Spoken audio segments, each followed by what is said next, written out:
Shalom, shalom, Most High in Christ. Shalom, shalom, Most High in Christ.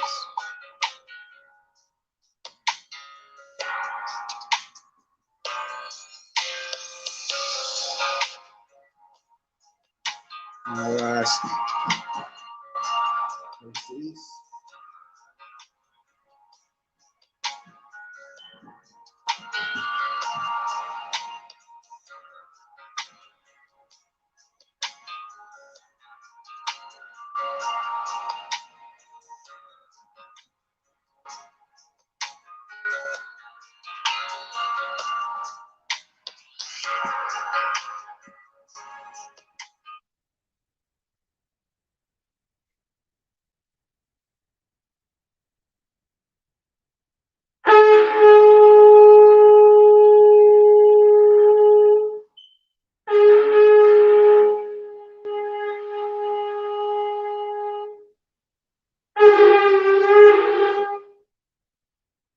Thank you, Father God, for another day, another night. Thank you for waking us up this morning. Thank you for all your blessings. Forgive us for all our sins, known and unknown. Father God, give us the strength to overcome the demons that we fight on a day-to-day basis. We come before you, God, with convocation for the new moon. Father God, and we thank you for allowing us to see another one. Pray that we see many more. Father God, we thank you for giving us another day to glorify thy name, to get our walks right, and get ourselves together. Father God, let the days not go by in vain. Let there be something that we can take and draw from and apply to our day-to-day lives, that we may step better for you the next day to come, if you spare our lives. Father God, we thank you for the abundance of all things. We come to you humbly. Pray that you let something come out that we can take and apply to our lives. Give us an understanding of thy strong meats, thy precepts, and thy milk. Son of Christ's name, glorify thee. Amen.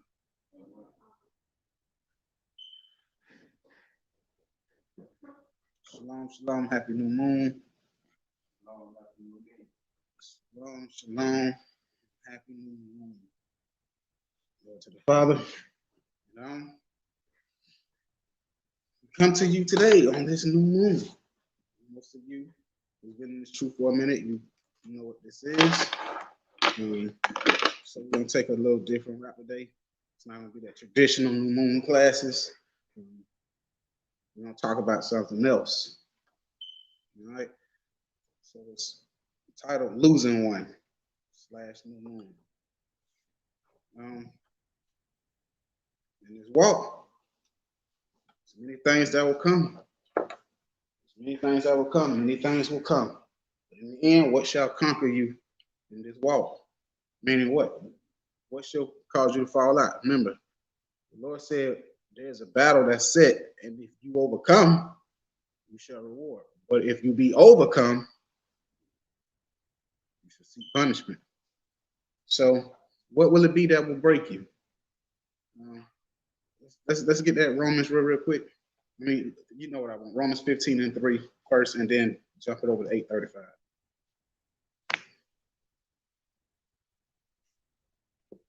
Romans chapter 15 and verse 3. I wish I was doing the sermon. I wish I was doing the sermon. The situation.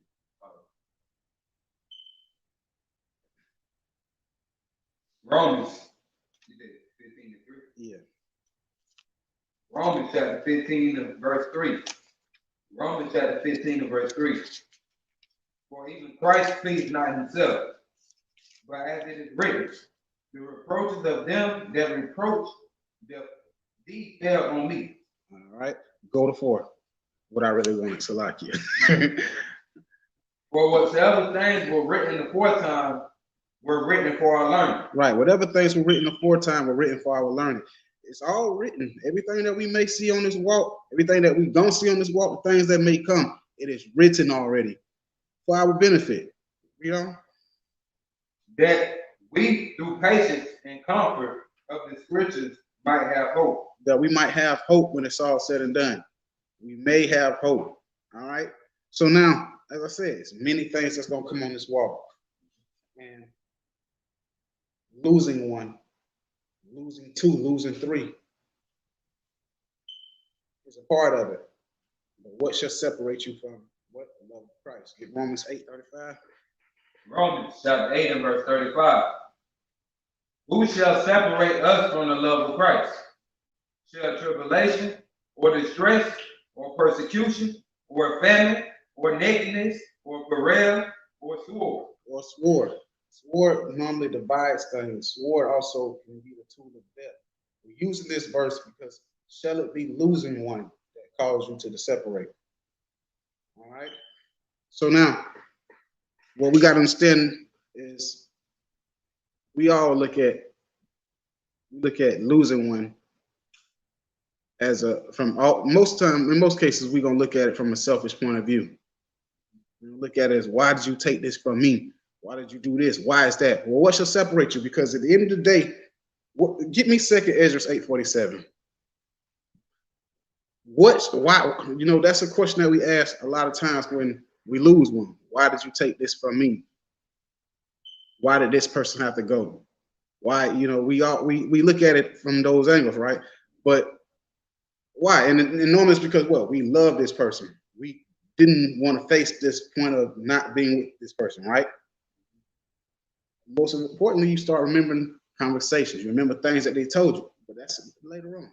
But we ask these questions from a point of view of, why did this happen to me? Why? And it's all from our own viewpoint, not understanding. Go ahead. 2 Ezra chapter 8 and verse 47. For thou comest far short, that thou shouldest be able to love my creatures more than I. Lord says, you've come far short to love my creations more than I. The Father is the creator. We cannot love. Remember, we ask why, because we ask it from a point of, we love this person. The Lord said, when it comes to the love I have for my own creations, you fall short. You can never love my creations more than I love it. Go ahead. Read it again. Verse 47. For thou comest far short, that thou shouldest be able to love my creature more than I.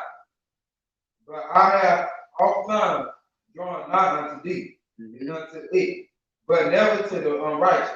Right. So now, get Romans 9 and 20. Romans chapter 9 and verse 20. Romans chapter 9 and verse 20.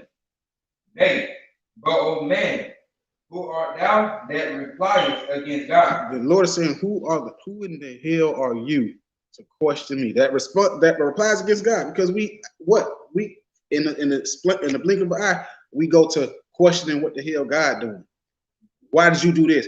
Well, the Lord says, who are you to reply against me? Why? Because if we just read, you can't love my creature, which is my creation, more than I do. Go ahead. Shall the thing formed say to him that formed it? The thing formed. You are the thing that's formed. How you gonna say something to the thing that formed you? Go ahead. Why hast thou made me thus? Why has you made me thus? Or why did you do this? Why? That's our questions. That's our questions when we lose one.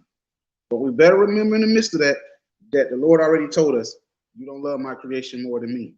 Everything ain't for you to be understood. It's been written in its purpose in its time, and it's going to happen when it happens. And a lot of times we'll do it from a selfish point of view. Why? Because the Lord may say, well, it was written that it would have went out a way worse way. So now, let's understand. So Cyrex 30 and 17. Cyrex chapter 30 and verse 17. Cyrex chapter 30 and verse 17. Death is better than a bitter life or a continual sickness. Right. Like, say what now? Death is better than a bitter life or a continual sickness. So the Lord says death is better than a bitter life. Well, in certain cases, right, we live our life. Especially, okay, we look at our older folks, our family, like, example, Lord forbid, Warrior and Sister Adira, Mary. Y'all go years and years and years and years and years of marriage. And then one person passes off. Well, if it's eating the hell out of the person that's still here, that's a bitter life to go through. It's bitter to continue through it. So the Lord said at that point, it's better. Death is better than living a bitter life. And then what else? Sicknesses. To be continually sick, in and out of the hospital, on a million different medications, trying to tote around breathing machines, getting drugged. That's the death of the wicked. Where you get drugged out instead of just getting up out of here. The Lord says it's better to go than have to suffer through bitterness or to go through a million different sicknesses. Life, at that point, what is a life worth living? If it's continual sorrow, sadness, everywhere you go, you can't help but miss and dwell on the person you was with all this time. So, read it one more time.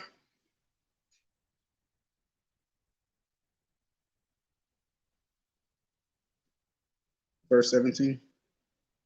All right, chapter 30 and verse 17. Death is better than a bitter life or a continual sickness. Right. Now, this is what we need to touch. So, in those times where we lose people and we want to say, why, right? Why this, why that? We start looking around now, and then we got to start accounting things for the way the Bible says account it. As long as someone was living, we would always say they were blessed. They were blessed. They were blessed. The scripture say, no. Give me Cyrex 11 and 28. Cyrex, chapter 11 and verse 28. Cyrex, chapter 11 and verse 28. Judge none blessed before his death. It says, judge none blessed before his death, because watch how they get up out of it. If it was a long, torturous ride, you got a place where the Lord said that the death of the righteous will come quick. Meaning what? It's like it's always unexpected. That's why we cherish each other daily. We encourage each other daily because they come unexpected. Last thing if you could sit there and time their death, oh Lord have mercy. How torturous they had to be, what type of condition they had to be for you to time it. So when it happens and it happens unexpectedly, like it was, you wasn't expecting to hit it. Yeah. It's probably the best way for it to happen. But it says, judge no man blessed before his death. Read on. For a man shall be known in his children. A man shall be what? A man shall be known in his children. So now we get to something. A man shall be known in his children. A lot of people are going to ask, why did this happen? Why? It's probably going to be the children first. And that's why I say, move the damn sorrow from you. And it's time to live and walk accordingly to the way that they try to get you to walk when they were here. The way that you knew would please these people in the way that you live in that lifestyle, it's time for you to do that, because in most cases you rebelled against it when they were here. It says, a man shall be known in his children, precepts. In Cyrex 30 and 4. Cyrex chapter 30 and verse 4. Cyrex chapter 30 and verse 4. Though his father died, yet he is as though he were not dead. For he have left one behind him that is like himself. Right. A man shall be known in his children. And then it comes back and says, what? 30 and 4? Though his father died, yet he is as though he were not dead. For he hath left one behind him that is like himself. He hath left one behind him that is like himself. Now it's the time for us to see how much you love this man, because now you leave the legacy. Everybody gonna you've never seen that story, man. Mr. Eddie, boy, I couldn't stand him, but he raised the hell out of them kids, man. When he get glory through what you doing. Don't make an ass out of that man name now that he gone. Don't make an ass out of that woman name now that she gone. It's a way that you walk. That when people speak of you, they can only say that person did a good job with that.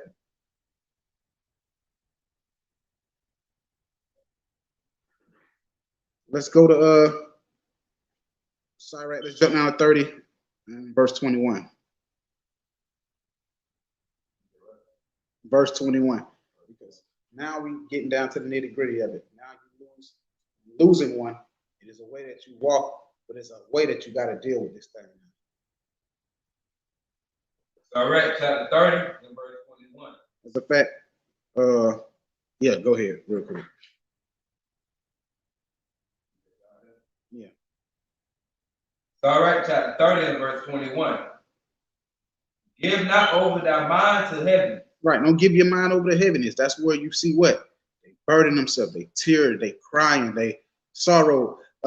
Also, it goes into you becoming a complete mess now. You gave your mind over to heaviness. Go ahead. And afflict not thyself in thy own counsel. That's that. Why did this happen? Oh, you got all these regrets for what you didn't do when they were here. You got all these regrets. When, in other words, not in your own counsel. Don't go back and forth in your mind. Remove all the damn regret and sorrow and repent and live in the life in the manner which they wanted you to live in. The ways that they tried to fight to get you to live and you rebelled against it, it's time for you to now walk in it. Remove the sorrow from your mind, because that ain't gonna help nothing. That's not gonna change anything now. Only thing you can do is walk in the light that will bring glory. So it says, give not thy mind over to heaviness and afflict not thyself in thy own counsel. So let's take some steps real quick, because Cyrex 38. What happens after the person dies, you know what immediate situations have to be dealt with.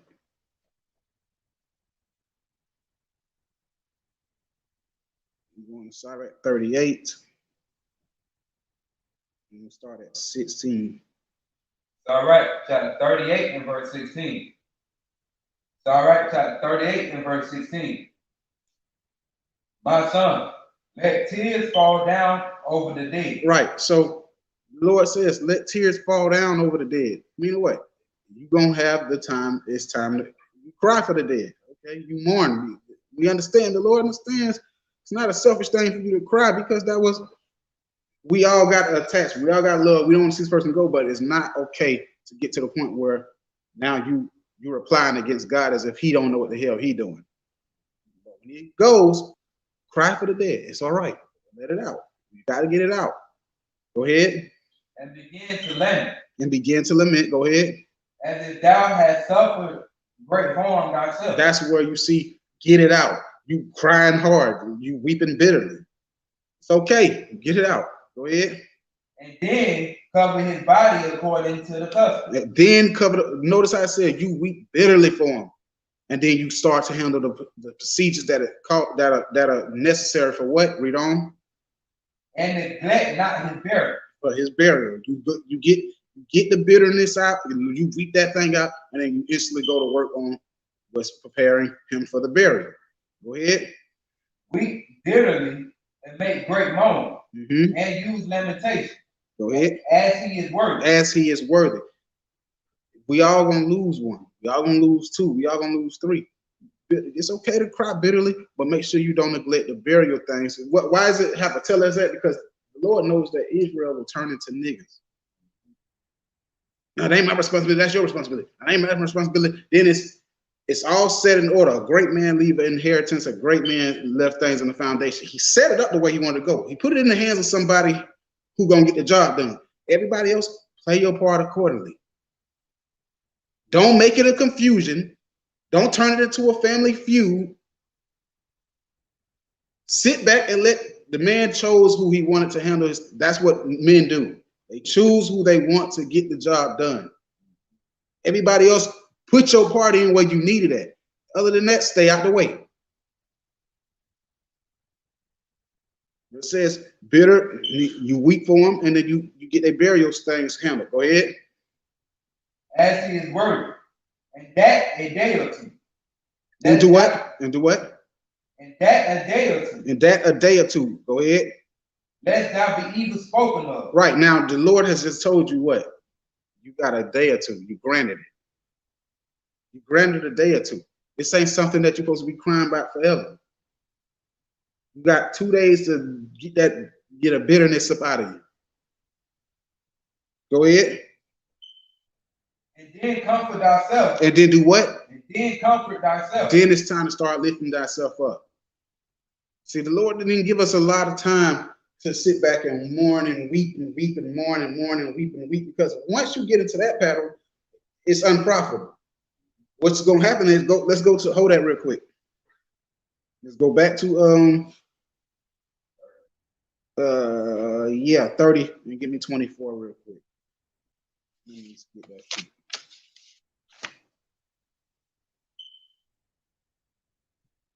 23. All right, chapter 30 and verse 23. Love thy own soul and comfort thy heart. And comfort your heart, comfort your mind. It's time to stop dwelling on the fact that they're not here and dwell on the things, the good times. Dwell on the things, because what happens, I'm going to tell you, like I've always said, we never know when it's going to happen if it's somebody who's living decent.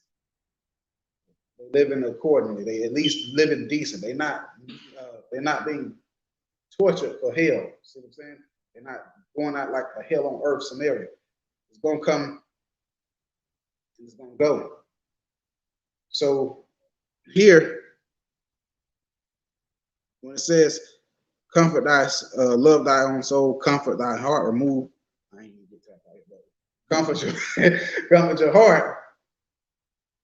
It's a reason why it's telling you that. It's time to stop dwelling on the fact that there's no more words you can get from this person. Nothing hurts more than when you need to have that conversation with that person and they ain't there. So trust me, I understand it. But it ain't time to dwell on that part no more. It's time to, if anything, reflect on the things that they told you that. Because you know what seems to happen? Things that people told you become a lot clearer after they're no longer there to tell you again. Things that they once said to you make a lot more sense when they're no longer there to tell you. Just like needing to have that conversation with them and you can't go to them. It's a different type of pain. It's a different type of hurt. The Lord says, find comfort in that. Find comfort.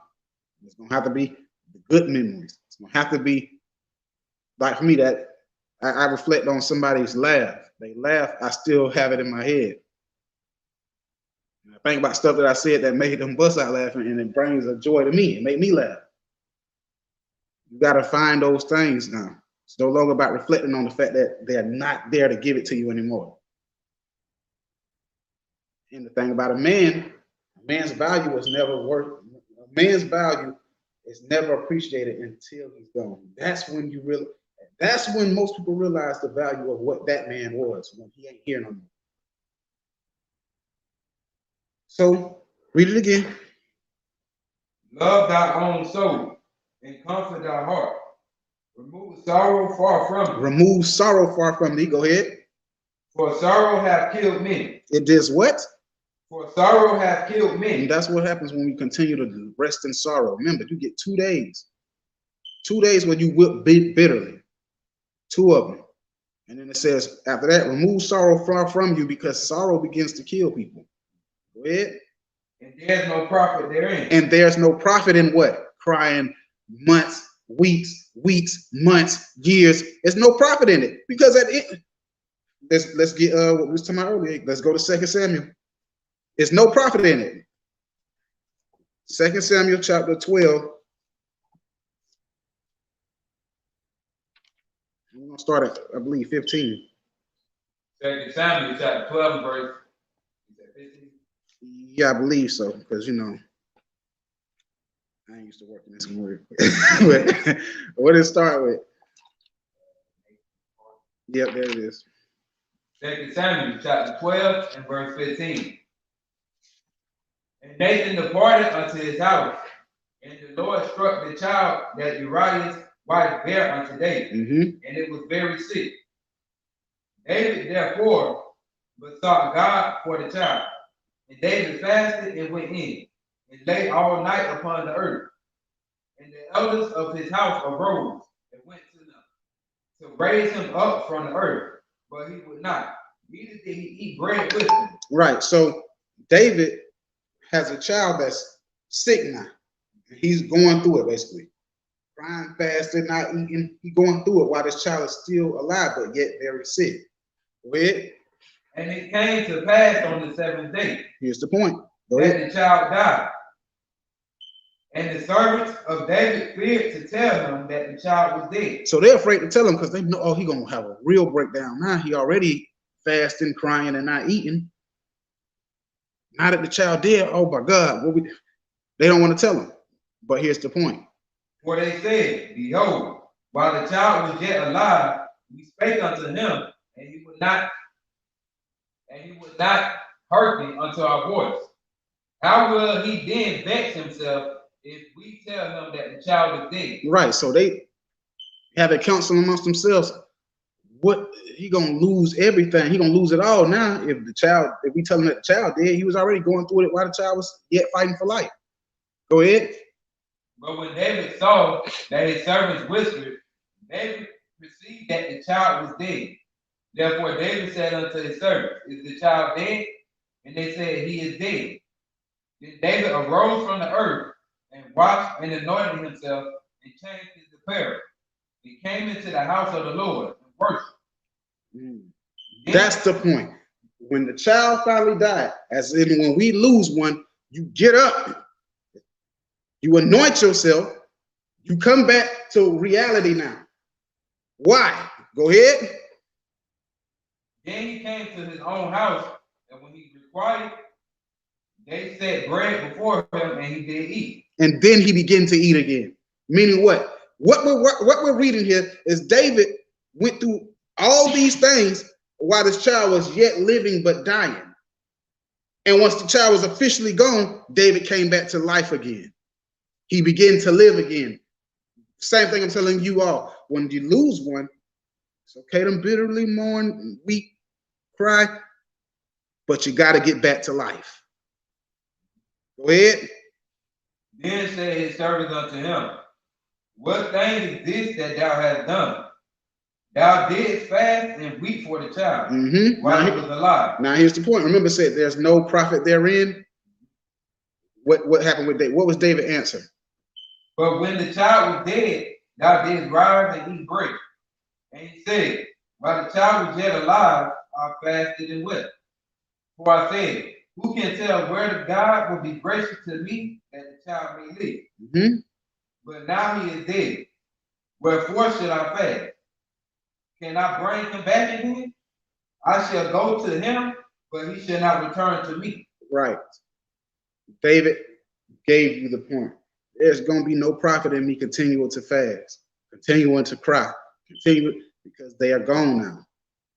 There's no profit therein. The only thing coming forth from that is what? The sickness of you. Because the scriptures told us that there's no profit therein, but what? It has killed many. Sorrow, there's no profit in it. It only brings forth sickness, which leads to death. So after a dispensation of time, we get ourselves up. Now let's give you the ultimate period. Let's go to Cyrex 30.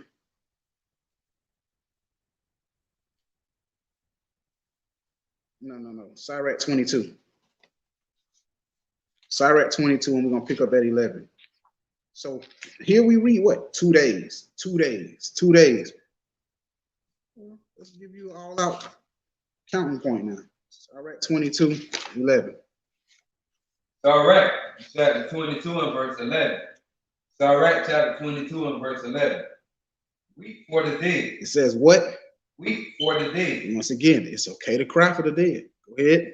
For he hath lost the light, and weep for the fool, for he wanteth understanding.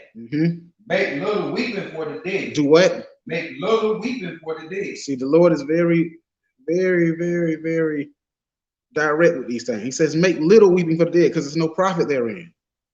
Go ahead. For he is at rest. But he is at rest, which is why I said we look at it from a selfish point. There's no pain where he's at. When you imagine when you in your good sleep, you don't remember nothing until you wake up.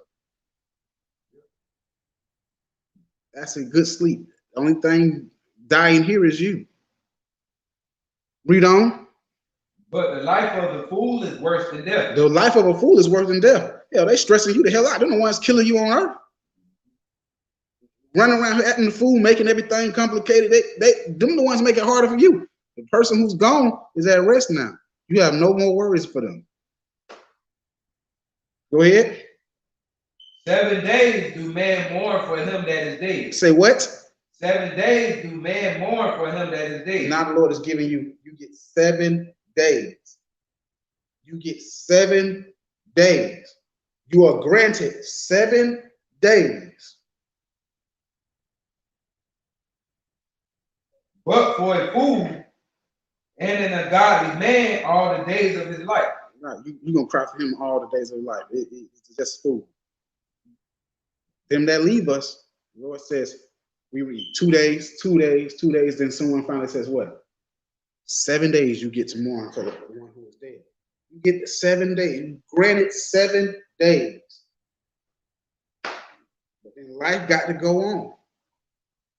And it's time for you to become stronger for the next person who's going to need to lean on you.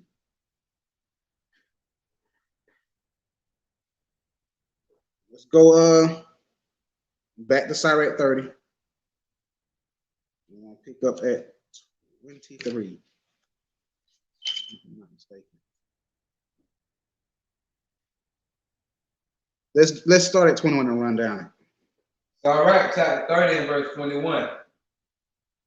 Give not over thy mind to heaviness. Give not your mind over to heaviness. Sorrow, depression, because all those things bring forth, they work hand in hand. The spirit of sorrow can eat at you and really eat into you, and he'll bring forth the spirit of depression.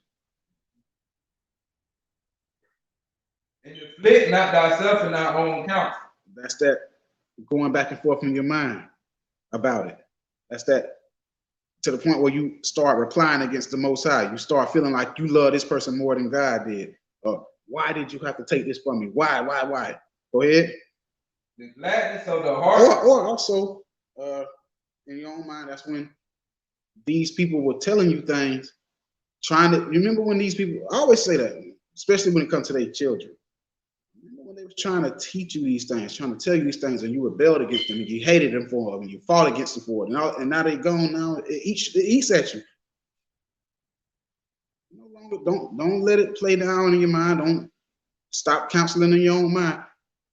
Remove sorrow from you and be the person they wanted you to be that you rebelled against. Go ahead. The gladness of the heart is the life of man. Go ahead. And the joyfulness of a man prolongeth his days. Joyfulness prolongeth the days, which is why when you go through this, find the things that make you smile when you think about them. Find the things that make you laugh when you think about them. Move the sorrow part from it. Go ahead. Because what now? They do what? I'm sorry. Joyfulness does what? Prolongeth his days. It bringeth life. The person that's always bitter, sad, weeping, mourning, you're gonna kill yourself. The opposite of that is prolonging the days. Go ahead.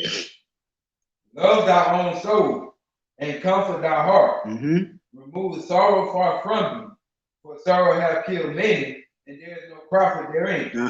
There's no profit therein. And as a fact, in some of these cases, what you'll see at these funerals, family members start fighting.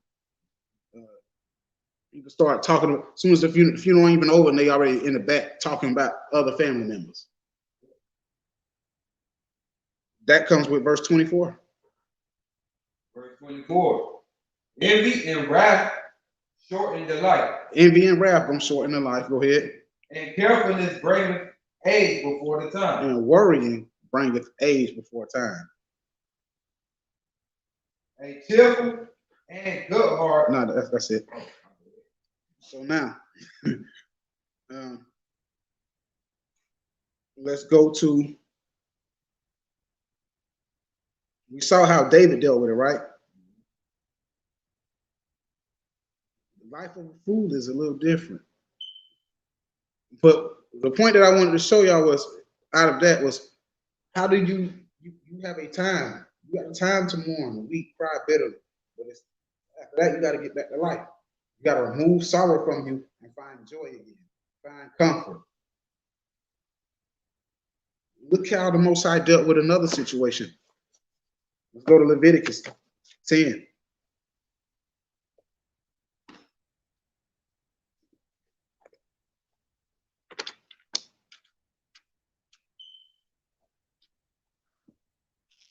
Leviticus 10, we're going to start at 5. Leviticus chapter 10 and verse 5. Leviticus chapter 10 and verse 5. So they went near and carried them in their coats out of the camp, as Moses had said. Right. Now, these two brothers were just put to death for offering up strange fires, right? So they were put to death. Now, these are the people's family. They had to take these people out of the congregation. They had to take these two dead men out of the congregation. But what did the Lord say to these people? What did the Lord say to them? Verse 6.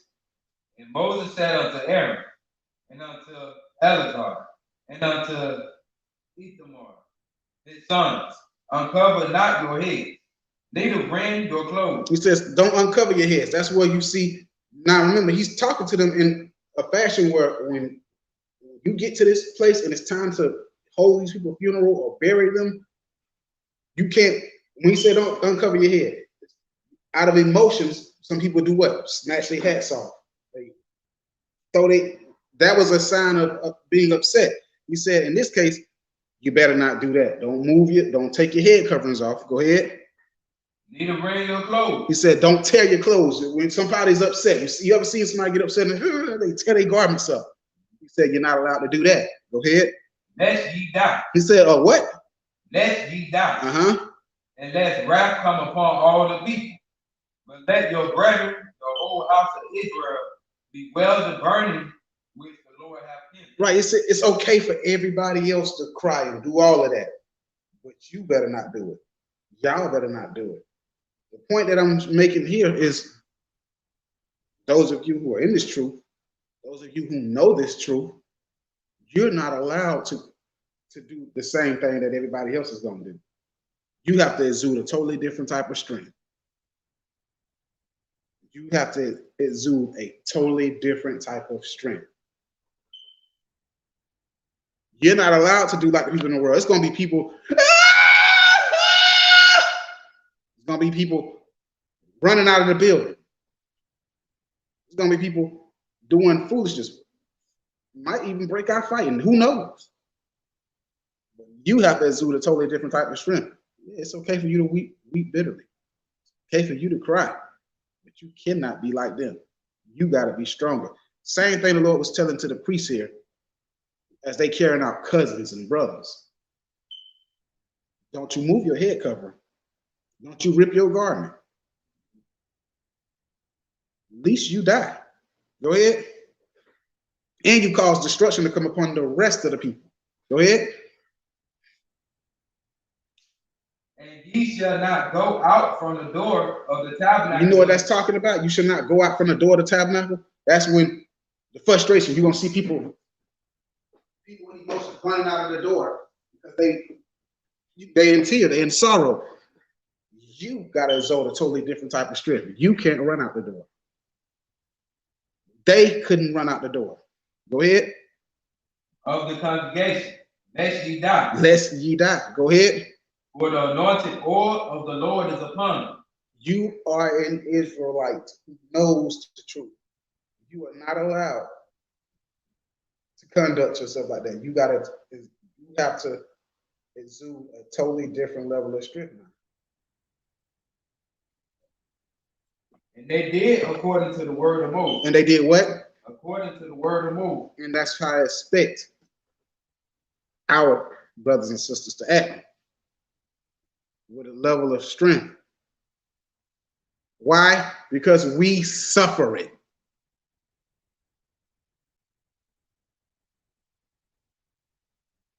Because we suffer it. Go ahead. Verse 8. And the Lord spake unto Aaron, saying, do not drink wine, nor strong drink, thou nor thy sons with thee, when ye go into the tabernacle of the congregation, lest ye die. Right. And this is a order that these men were given for generations and generations. Why? Because these brothers had just lost someone who was family. They remember they died from strange fires. But we take that and we symbolize it, we similitude it to us today, as in how we are to walk in these times. We mourn different from everybody else. Yeah, we weep bitterly. We cry hard 2 days. We take 7 days to try to get it all out of us. But then after that, it is a must. We find comfort. We move sorrow from us. We find joy. And in the midst of when everything's going down, we don't act like everybody else. We suffer it. And remember, when you suffer it, don't just say, oh, I made it through. Make sure when you're suffering it, it is what? Holy and acceptable suffering.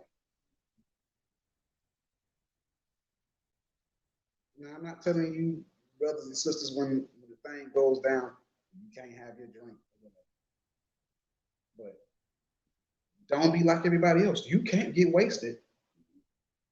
You can't drink the sorrow away. That ain't our route.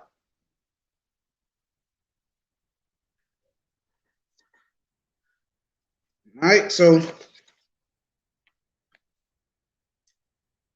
that's all I really want to touch on this particular topic.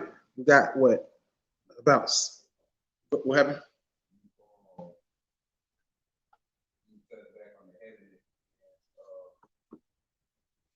Go ahead. Where we at?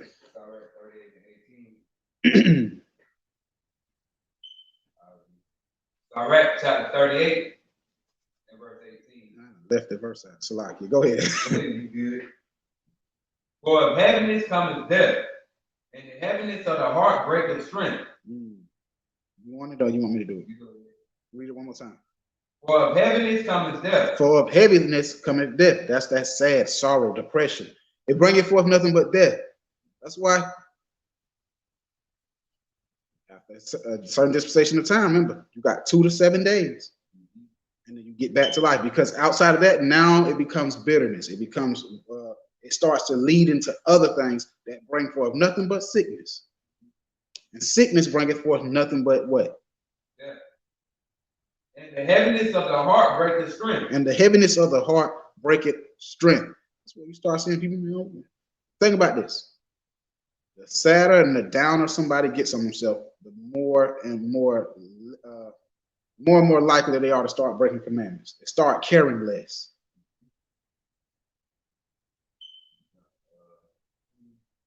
Go ahead. Verse 20. Take no heaviness to heart. Drive it away and remember the last end. You remember the last end. It says, take no heaviness to the heart and remember that. As a fact, you can start thinking about stuff. Huh? Let me see something. I think it's second Ezra's. Let me find it.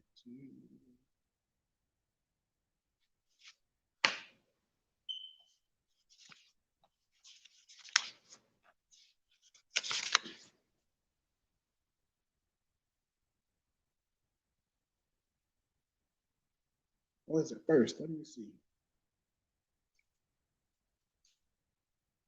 I know it hit me in the head. I just can't remember where it's at.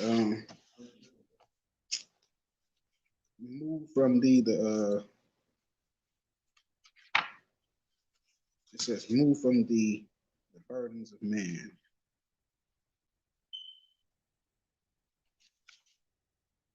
I'll paraphrase it because I can't remember off the top right now. But, it says move from the mortal thoughts.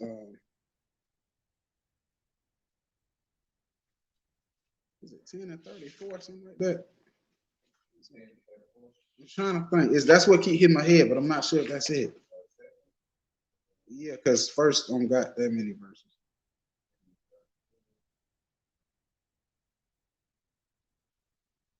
Okay, yeah, it's what. Yes, there we go. Salakia, y'all forgive me. Y'all forgive me. You know, sometimes it'll slip. Second Ezra, chapter 14 and verse 14. Let go from thee mortal thoughts. Mm-hmm. Cast away the burdens of men. Right. So let go from thee mortal thoughts, because we being mortal men, guess what comes with that? Mortal means we will die. So let go from thee the thoughts of mortal thoughts. Well, it could be something simple as burdening yourself behind the loss of losing one. Go ahead. Put off now the weak nature. Put off the weak nature. Don't be weak. Am I calling you weak because you cried? No. I'm calling you weak because you mourned? No. I'm calling you weak when you decide you ain't gonna come up out of it. Go ahead. And set aside the thoughts that are most heavy unto thee. Which is why I say, get rid of the thoughts of this person not being here. Get rid of those thoughts and reflect on the things that they tried to tell you when they were here. Because I guarantee you, it become a lot clearer when they're gone. When they ain't somebody over there beating you with the same thing, eventually it sank in. Because you was hard to it when they was trying to give it to you. You rebelled against it when they wanted to give it to you, especially the children of them.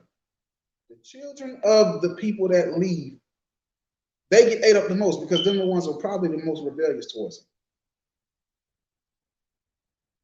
And then it's those of you who were close to them, accepted it, you loved them, they loved you. It's hard because of the bond that you had. It's hard because, that's how it goes. But the Lord said, remove those heavy thoughts of them not being there anymore and reflect on the good time that was there. We got a dash, remember. It's two dates that mean something. You got a start date and then you got an end date. But in between them two, they put a dash there. People are going to be able to talk about whatever happened in between those two dashes, in between those two dates. Whatever that dash is, they're allowed to speak on those things.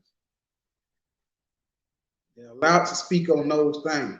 And people will speak on that dash. But after you come to, you got a birth, you got a date when you were born, and then you got a date when you end. And when you end, they put a dash in between the born and the end.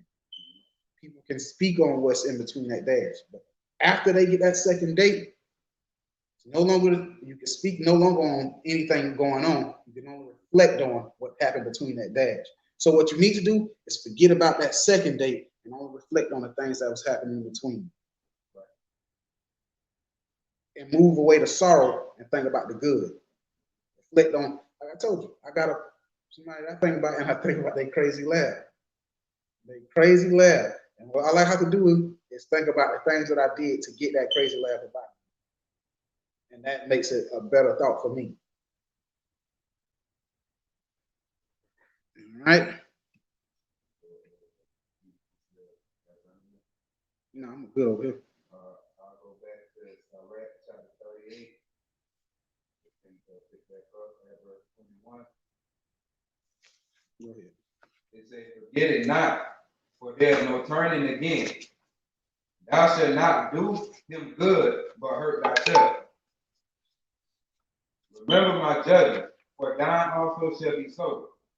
Yesterday for me, and today for thee. When the dead is at rest, lest he remember its rest, and be comforted for him when his spirit is departed from him. Right. When he is gone, let him be gone. When they are gone, when you lose one, you lost one. There's nothing worse than somebody who lost $20 3 weeks ago still talking about the $20 he lost. Just think like that. It's like when you lose someone, let them be gone.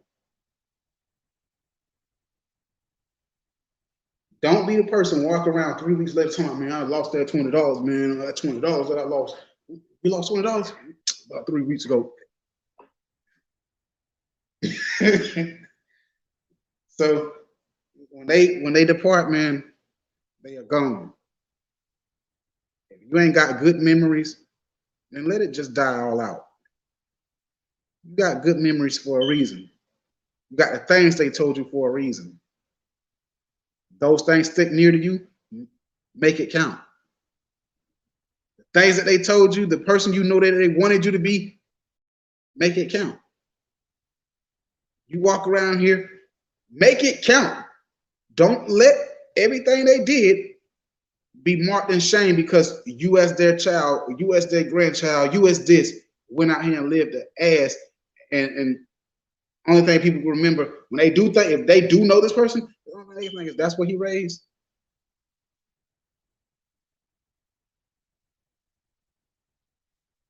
That's what she raised.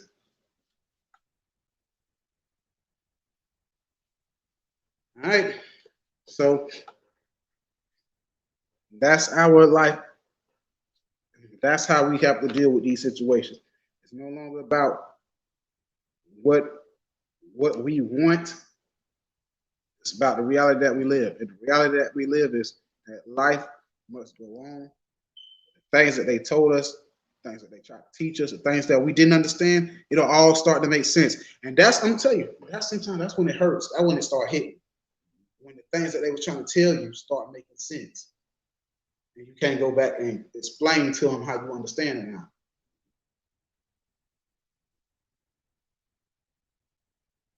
It's a different impact. All you can do is try to be a greater person now because it makes sense. All right. So that was the right. That's the point. This is how we deal with it. We must continue on. We must continue on. So everybody know why we was here tonight. This is the new moon. And, pray that we took something from this and we can apply it to our day-to-day lives, especially when these situations come amongst us. But, in the midst of these times, these are times where I say stay strong. It's okay to be weak for 2 days. It's okay to be weak for 2 days. But then after that, we start fighting to become strong and get over it. Because you're granted 7 days. And in the midst of that, we cannot mourn like everybody else will. Pray y'all took something from this, man. So we blew the trumpet, which was Numbers 10 and 10. Let's go ahead and cover that. Shalom, shalom. Most high Christ. Most high Christ. Numbers chapter 10 and verse 10. Numbers chapter 10 and verse 10. Also in the day of your gladness, and in your solemn days, and in the beginning of your months, you shall blow with the trumpets over your burnt offering, and over the sacrifices of your peace offering, that they may be to you for a memorial before your God. I am the Lord your God. Right. So it says, blow the trumpet at the beginning of your months. What is the beginning of the month called? New moon. Right. Now, how do we count? How do we know when the new moon is here?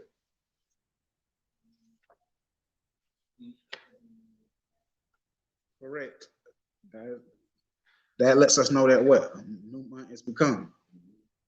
All right. Let's get that Cyrex 43. We'll start at 6. Cyrex chapter 43 and verse 6. Cyrex chapter 43 and verse 6.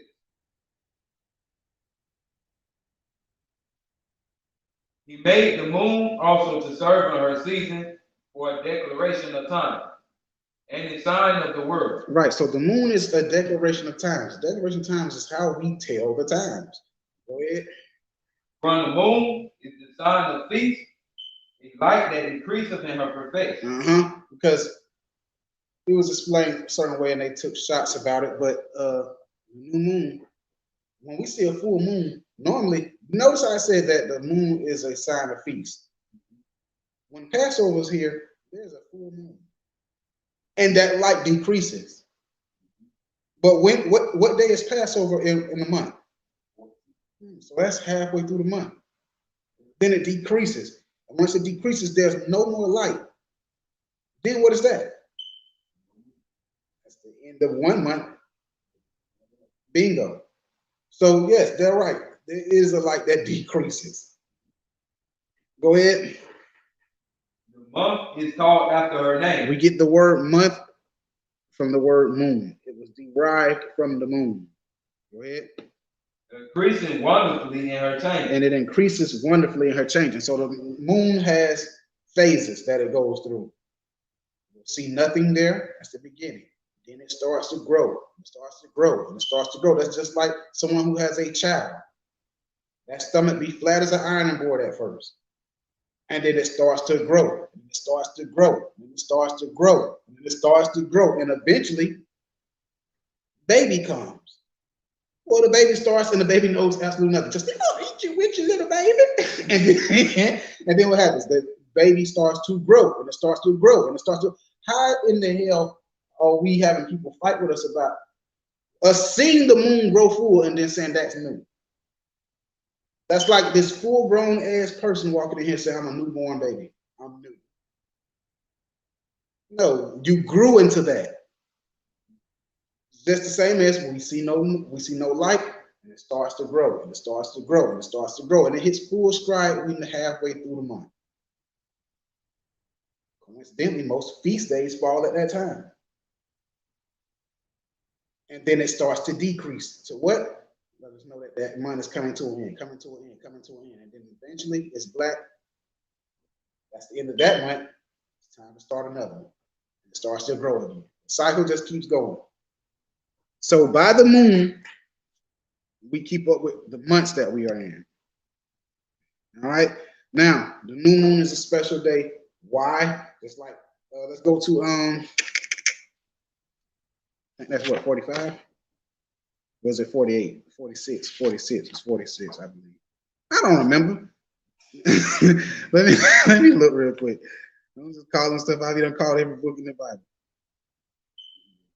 Bible. One day better than another. That's 30 something, ain't it?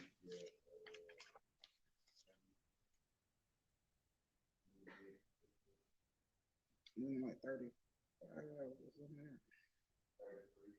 Okay. Get that for me, please. All right, chapter 33 and verse 7. All right, chapter 33 and verse 7. Why does one day excel another? So why is one day excel another? When that's all the light of every day and the year is of the sun. So it says, why is one day higher or one day better than another when every day is lit by the sun? Go ahead. By the knowledge of the Lord, they were distinguished. By the knowledge of the Most High, they were distinguished, meaning by God's laws, they were separated and distinguished. Go ahead. And he altered seasons and feasts. Some of them have he made high days. Some of them he made high days. And holy. Meaning he made them days holy. And some of them have he made ordinary days. And some of them he just made plain old regular days. Such as he made Saturday a high day, a holy day. This day is special compared to every other day. And then Sunday is a regular day. So, for those who don't understand, we have officially closed out the new moon. And pray that y'all took something from this. I know like I said, it wasn't going to be the regular traditional new moon classes today we want to touch topic, and we covered it. And I want to continue on the route. I pray that we have you all with us. Lord's will come to Sabbath, especially if He spares our life. And until then, keep the commandments and stay strong in the faith of the Lord and the power of His might. Shalom, Most High in Christ.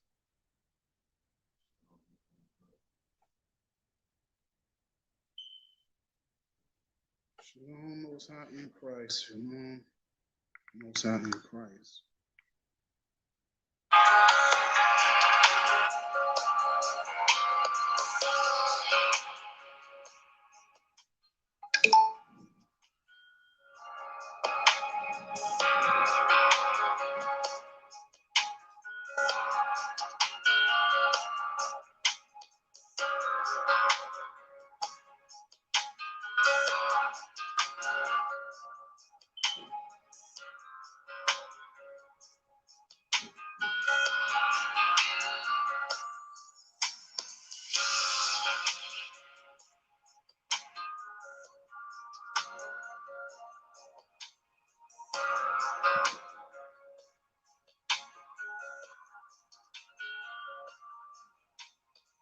Shalom, Most High in Christ.